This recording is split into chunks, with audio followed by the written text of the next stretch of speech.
झारखंड में आज भी बच्चों की सबसे बड़ी समस्या है सही शिक्षा की कमी।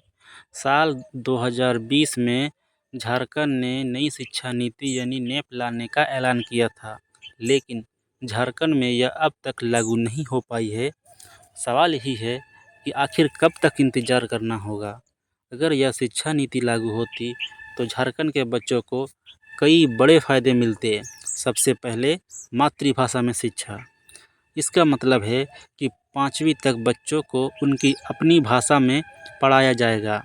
झारखंड के गांव में हजारों बच्चे अभी भी हिंदी या अंग्रेजी में पढ़ाई को लेकर संघर्ष करते हैं।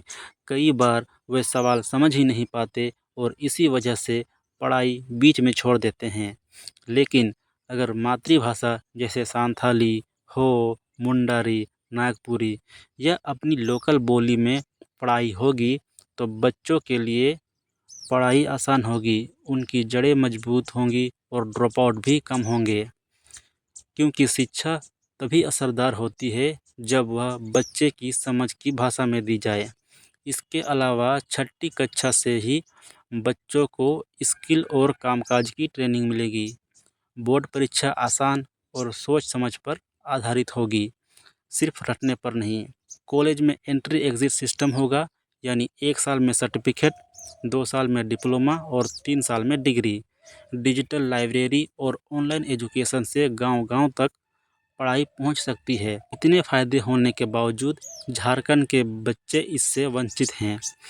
आज ज़रूरत है कि हम सब मिलकर सरकार से सवाल पूछें, नई शिक्षा नीति कब लागू होगी?